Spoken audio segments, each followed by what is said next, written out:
Carmi, kumakain ka ba dyan?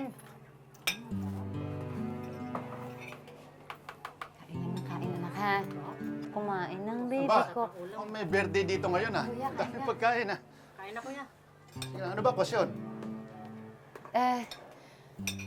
Kuya, kasi yung karinderya ni Aling Meli nagsala eh. Ngayon yung huling araw, kaya pinadala niya na sa akin yung mga tira-tira. Kain ka na, kuya. Cora naman. Kaya mo pala ako pakakainin ng masasarap eh. Ano kala mo sa kabibitayin? Kuya, maghahanap ako ng trabaho. Nung huling sinabi mo sa akin yan, 6 na buwan ko sinagot ng pagkain mo. Pati ng mga anak mo. Cora naman, may mga anak din ako. Kuya, nagsisikap naman si Cora.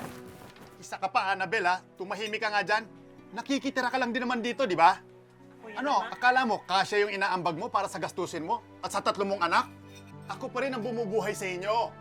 Ay, naku, karoon ka naman ng kapatid na puro pabigat eh. Sa'yo na nga makikitira, sa'yo pa iaasa yung mga pagkain nila. Kuya, magpapadala naman daw si Alex ng pera.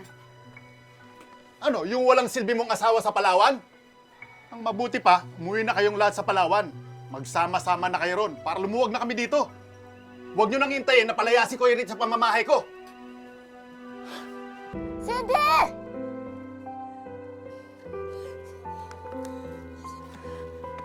Cindy! Diyos ko, ano ba yan? Saan ba kayo galing? Saan ang mga kapatid mo? Nandito po. Nasaan? Saan kayo galing? Pinag-alala nyo naman ako. Nay, sorry po. Dumating po kasing kartero. May binigay po na sulat. Galing sa tatay mo to. Haka mo muna yung bata. Nasa si Kuya Alwin mo? Hindi ko po kasi maiwan sila, Ami. Kaya sinama ko na lang po. Papunta po sa inyo, sa klinik. Kaso wala na po kayo dun eh.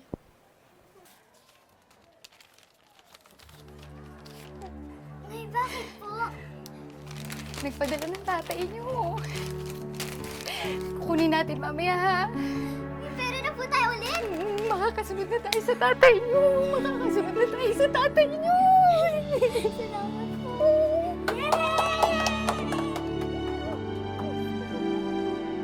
Uwi na tayo.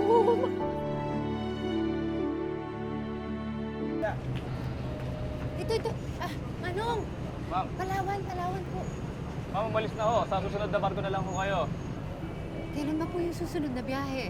Sa Sabado pa po. Balik na lang po kayo, ma'am. Martes pa lang ho ngayon eh.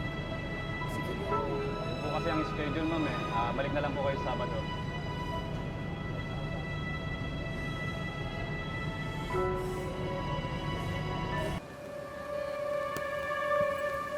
Kuya! Kuya, nasan yung mga anak ko? Kuya, nasan yung mga anak ko? Bakit nawawala yung mga anak ko? Dito ko lang sila iniwan. Nay naman, sinabi ko naman sa inyo na hindi ko kayang tutukan ng mga anak nyo eh. Nagtatrabaho ako. Umalis po ako kanina, tinawag ako sa kabilang gate. Pagbalik ko, wala na ho sila.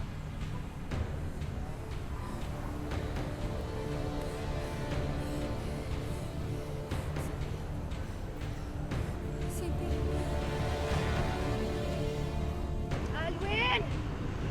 Alwin! Nasaan ba kayo ng mga kapatid mo?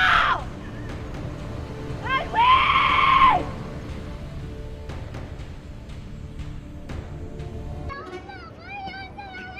Sino pumalag? Cindy! Hoy! Ito! Nasaan ang mga anak ko? Nasaan ang mga anak ko? Ayaw! Ayaw! Ayaw! Nasaan ang mga anak ko? Kuya! Nasaan ang mga anak ko?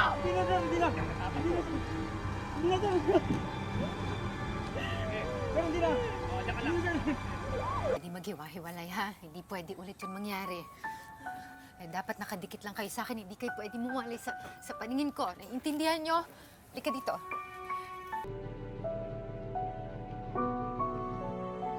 At handa na rin silang harapin ang mga panibagong hamon na ihahain sa kanilang buhay.